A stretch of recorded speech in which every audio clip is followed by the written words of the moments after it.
दोस्तों, आज हम उस डकैत की बातें करने वाले हैं जो जिंदा लोगों की आंखें निकाल लेती थी, जो लोगों को जिंदा चूल्हे से लकड़ी निकाल कर आग से जलाया करती थी।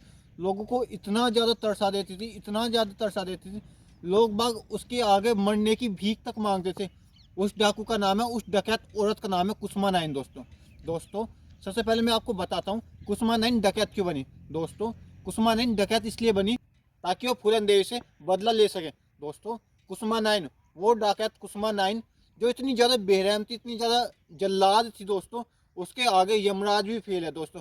क्योंकि जिंदा लोगों की आंखें निकालना, चूल्हे से जलती हुई लकड़ी से उनको जिंदा जलाना सबसे ज़्यादा बेरहमी, क्योंकि इंसान को सबसे ज़्यादा दर्द तब होता है जब उसको जलाया जाता है और उसकी जिंदा लोगों की आंखें निकाल जाती हैं। दोस्तों, अभी फ़िलहाल में कुसुमा नाइन जेल में है और वो सन्यासन की ज़िंदगी बिता रहे हैं। दोस्तों, उनका मानना है, उनका कहना है, जो मैंने पाप अब तक किए अब मैं उनका प्रायश्चित कर रही हूँ ताकि भगवान मुझे क्षमा करें। दोस्तों, सबसे पहले गलती कर दो, उस टाइम पर भगवान या कोई याद नहीं आता, उस टाइम पर अपने पाप याद नहीं आते जब आप इतनी बेरहमी से लोगों को तड़पाते हो, उनको उनको मजबूर करते हो, उनको मरने की भीख। लोग बाग इतने दर्द में होते हैं वो अपने मरने की भीख तक मांगने लगते हैं, बट अब उनको भगवान याद आ गई। दोस्तों, आज मैं एक ऐसी डकैत कुसुमा नाइन की कहानी लेकर आया जो आपकी अंदर की आत्मा, आपके अंदर की रूह तक कपा देगी।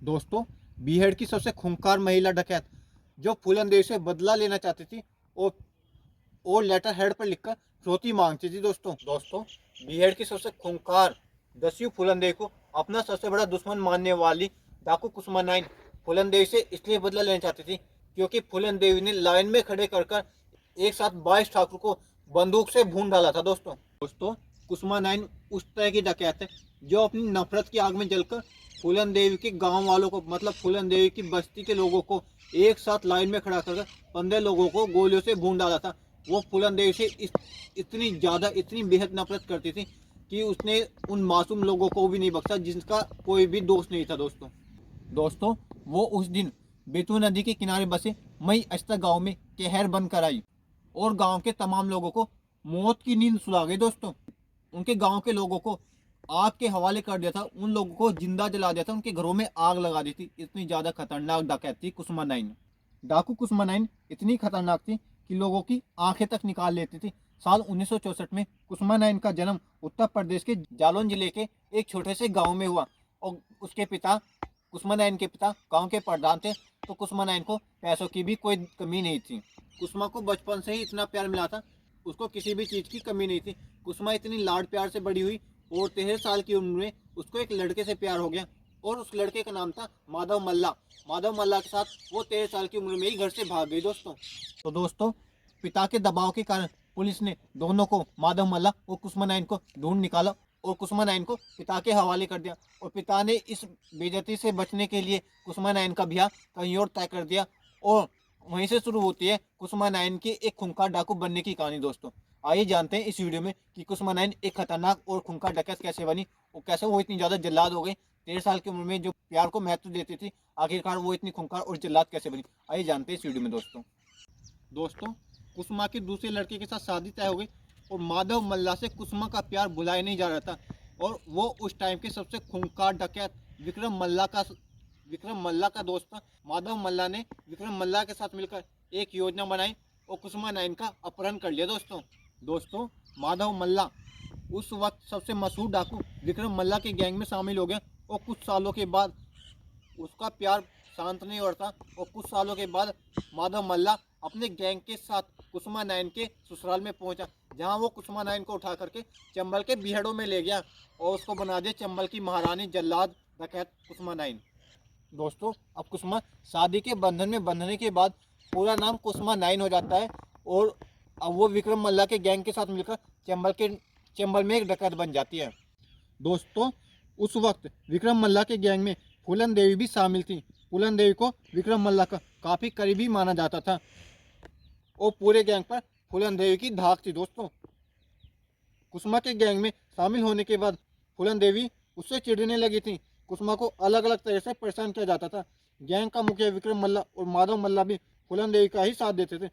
दोस्तों, कुसुमा को सबसे नफरत होने लगी थी। दोस्तों, इसी बीच कुसुमा को दूसरे गिरोह के डाकू लालाराम से प्यार हो गया। दरअसल फूलन देवी के कहने पर कुसुमा को लालाराम के पास भेजा गया था, उसके साथ प्यार का नाटक कर उसका कत्ल करने के लिए।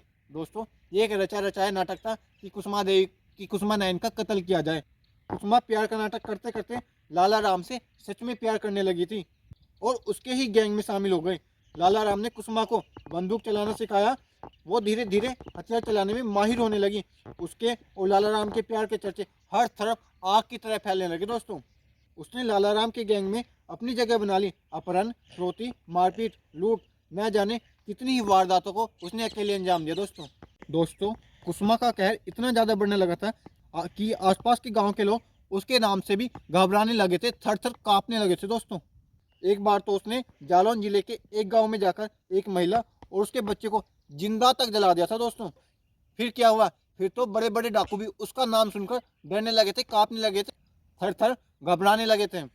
कुसुमा की फूलन देवी और विक्रम मल्ला के खिलाफ नफरत बढ़ती जा रही थी।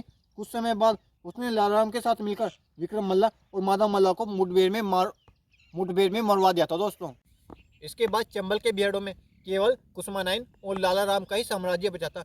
1982 में 22 ठाकुरों को एक साथ गोलियों से भूनने के बाद फूलन देवी ने आत्मसमर्पण कर दिया, सरेंडर कर दिया। इसके बाद कुसुमा नाइन की राह में एक भी रोड़ा नहीं बचा, सब डाकू मारे गए या फिर किसी ने सरेंडर कर दिया। दोस्तों उसके बाद भी कुसुमा नाइन की फूलन देवी उसके गैंग से नफरत खत्म नहीं होती है और एक दिन वो मयस्ता गांव में जाकर, जहां ज़्यादातर मल्लाह रहते थे, बात 1984 की है, वो इस गांव में जाकर बिल्कुल फूलन देवी के ही अंदाज में 15 लोगों को गोलियों से भून डालती है। दोस्तों इसके बाद कुसुमा नाइन का कहर बढ़ता ही जा रहा था। वो लालाराम से भी ताकतवर बन गई थी और फिर एक दिन गुस्से में ही लालाराम को छोड़कर चली गई। इसके बाद कुसुमा का अलग ठिकाना था फक्कड़ बाबा का गिरोह। फक्कड़ बाबा का उन दिनों काफ़ी नाम था। दोस्तों फक्कड़ बाबा था तो डाकू, लेकिन अध्यात्म में उसकी रुचि थी। वो कत्ल तो करता था लेकिन साथ ही पूजा पाठ भक्ति में भी आगे रहता था। कई डाकू फक्कड़ बाबा को अपना गुरु मानते थे। कुसुमा नाइन भी फक्कड़ बाबा के साथ अपनी ताकत बढ़ाने लगी, साथ ही यहाँ से उसका ध्यान भक्ति भाव की तरफ बढ़ गया। दोस्तों अब उसका मन भक्ति भाव की तरफ बढ़ता जा रहा था, परंतु उसके अपराध भी दिन प्रतिदिन बढ़ते जा रहे थे। दोस्तों कुसुमा ने अपना खुद का एक लेटर हेड छपाया हुआ था। वो अपहरण करती की रकम को अपने लेटर हेड पर लिख कर जाती। उसके अपराधों की लिस्ट बढ़ती ही जा रही थी और पुलिस को उसकी तलाश थी। सन 1995 में कुसुमा को एक रिटायर्ड एडीजी हरदेव आदर्श शर्मा का अपहरण किया और 50 लाख की फिरौती मांगी। आप इस बात का अंदाजा उसी से लगा सकते हैं सन 1995 में 50 लाख रुपए की रकम कितनी ज़्यादा थी। दोस्तों जब कुसुमा को फिरौती की रकम नहीं मिली तो उसने हरदेव आदर्श को गोली मारकर नहर में बहा दिया। इस घटना के बाद वो पुलिस की मोस्ट वांटेड लिस्ट में शामिल हो गए और उस पर 35,000 रुपये का इनाम रख दिया। दोस्तों 50 लाख की फिरौती मांगी और अब उस पर 35,000, कुल मात्र 35,000 का ही इनाम रखा गया। दोस्तों इस बड़ी घटना के बाद भी पुलिस कुसुमा नाइन को गिरफ्तार नहीं कर पाई और फिर भी जब पुलिस कुसुमा नाइन को गिरफ्तार नहीं कर पाई तो कुसुमा नाइन ने फक्कड़ बाबा और खुद को पुलिस के सामने सरेंडर कर दिया, आत्मसमर्पण कर दिया। दोस्तों उसके बाद कुसुमा नाइन जेल में भी भगवान की भक्ति में लीन हो गई और भोले बाबा की सबसे बड़ी भक्त बन गई। दोस्तों जेल में ही उसने राम नाम लिखना सीखा और बाकी कैदियों को भी रामायण की शिक्षा देती हैं।